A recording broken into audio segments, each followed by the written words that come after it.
तीनों हजरात, आज शो में हमारे दरमियान गुफ्तगू के लिए मौजूद हैं कौमी असम्बली में अपोजिशन लीडर राजा रियाज साहब। अस्सलाम वालेकुम और खुश आमदीद राजा साहब। वालेकुम अस्सलाम फरीद साहब, आपकी बड़ी मेहरबानी, आपने मुझे मदऊ किया है। कैसे हैं आप? जी मेहरबानी। मैं सबसे पहले तो आपके प्रोग्राम की वसातत से IMF वालों से गिला करना चाहता हूँ। क्यों? उनकी टीम इधर आई है, इधर आके वो हारे गहरे नथू खैरे से मिलके चले गए हैं। हाँ। उनको अपोजिशन लीडर याद ही नहीं रहा। तो जिनसे उन्होंने मुलाकात कर ली थी कर ली। नहीं तो ये गलत बात है ना, उनको उसी वक्त एहसास हो जाना चाहिए था जब कायम मुकाम हाई कमिश्नर ज़ेबरान मुझे मिले हैं। खातून है राजा साहब, जुबैर साहिबा। वही जब उन्होंने मेरे साथ 1 to 1 मुलाकात की है तो इनको भी चाहिए था ये चलो आके 1 to 1 मुलाकात ना करते, 1-1-2-2 कर लेते। तो आपको ऐसी कौन सी इमरजेंसी पड़ गई थी राजा साहब? फरीद साहब, मुझे तो कोई इमरजेंसी नहीं थी, मगर वो तो इमरजेंसी में मिल रहे थे ना। अच्छा। क्योंकि IMF वालों ने कर्जा देना था तो वो इधर आके सारे मुदब्बर लोगों को मिल के तो फिर कर्जा देना चाहते थे। तो मेरे साथ उन्होंने मुलाकात ही नहीं की। मेरे साथ तो अल्लाह के फजल से मोहल्ले में कमेटी पड़े तो पहले मुलाकात करते हैं। राजा साहब, आपके मिलने या मिलने से कोई फर्क नहीं पड़ा। आपके मिले बगैर भी पाकिस्तान को कर्जा मिल गया। तो ठीक है, फिर अब पाकिस्तान लेट सवेर करेगा वापसी में तो फिर मुझे ना कहना। मुझसे भी अगर मिल लेते तो 1500 ज्यादा ही मिल जाना था ना। बहुत अच्छे। उनको मेरा ख्याल है लीडरों की पहचान ही नहीं है। देखें फरीद साहब, मैं आपको एक बात बताऊं, देसी घी और राजे रियाज की पहचान किसी किसी को ही है। राजा साहब, आपकी पहचान हमें है, आप हमारे फैसलाबाद का फख्र हैं। मगर आप हमारे फैसलाबाद का अफसोस हैं। बात IMF की हो रही है, बीच में फैसलाबाद डाल दिया। ये फरीद साहब, गवर्नमेंट वालों को भी चाहिए था ना कि IMF वालों को बताते कि अपोजिशन लीडर को तो मिल के जाए। मैं कौन सा तकाफ बैठा हुआ था। आपको तो ऐसे निकाल दिया जैसे दूध में से मक्खी। ये मिसाल बदलने आपकी मेहरबानी है। आप छप्पड़ में से भैंस कह लें, चलो वो सूट करती है। राजा साहब, छोड़ें इन बातों को। ये बताएं, कायम मकाम बरतानवी हाई कमिश्नर से जो आपकी मुलाकात हुई, बातें क्या हुई? बातें क्या होनी है, वो अपनी अंग्रेजी बोलते रहे हैं, मैं अपनी अंग्रेजी बोलता रहा हूं। फर्क होता है ना हर इलाके का, जैसे मुल्तान की पंजाबी और है, पिंडी की पंजाबी और है, इसी तरह अंग्रेजी भी अपने अपने इलाके की होती है।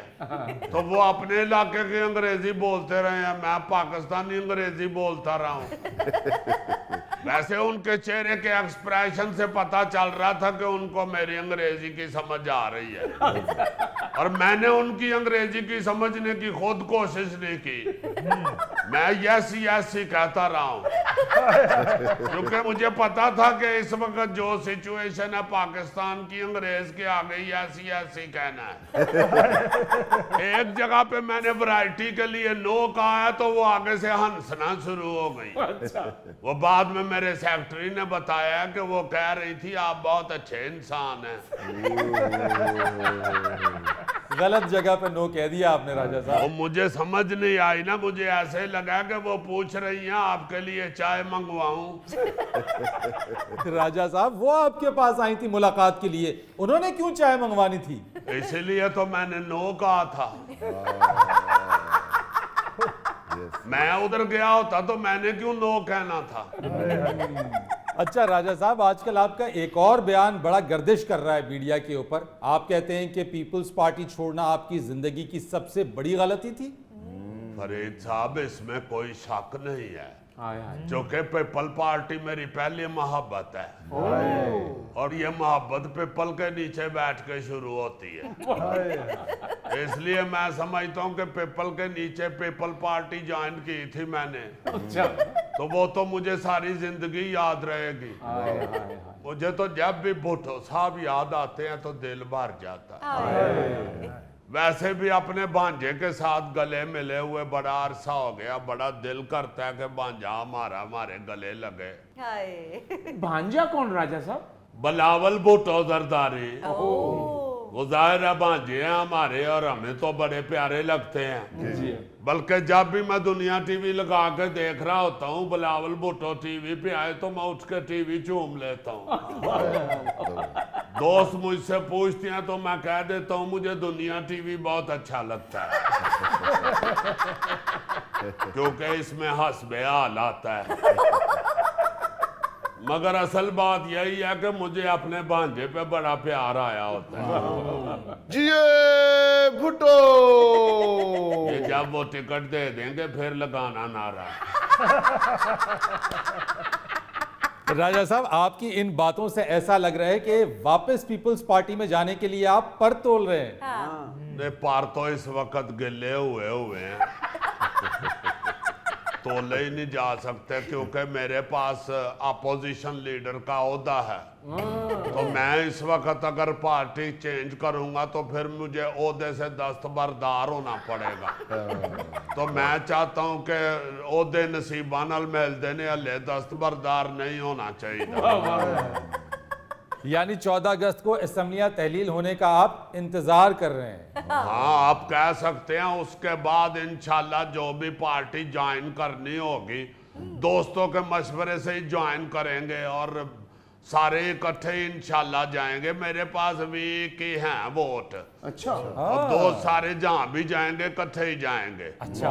मैं तो दोस्तों को यही मशवरा देता हूं कि इत्तेफाक में बरकत है, इसलिए मैं रोजाना आजकल सवेरे सवेरे सारे दोस्तों को इत्तेफाक में बरकत है स्टोरी भी सेंड करता हूं।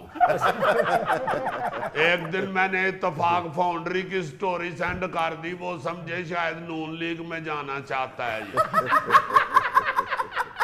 मैंने फिर उनको कहा कि देखते हैं, अभी ये ना कहें, अभी तो इत्तेफाक में बरकत है ज़हन में रखें। नहीं, फायदा तो आपका वाकई इसी में है कि इत्तेफाक से रहें। हाँ। नहीं, आप बिल्कुल ठीक कह रहे हैं फरीद साहब। चलो, हमारा तो फायदा है ही इत्तेफाक से रहने में। मैं समझता हूँ जिस पार्टी में जाएंगे उनका भी बड़ा फायदा होगा। एक तो उनको इकट्ठे इतने सारे वोट मिल जाएंगे, दूसरा उनको राजा रियाज की शक्ल में एक बड़ा लीडर मिल जाएगा। जी जी, देखें, अगर खुदा न खास्ता इलेक्शन हार गए तो उनको अपोजिशन लीडर मिल जाएगा, और अगर इलेक्शन जीत गए तो वजीर आला पंजाब ढूंढना नहीं पड़ेगा। नाज़रीन, यहाँ पर वक्त हुआ है एक ब्रेक का, हमारे साथ रहिए। मुखबरी सुनाने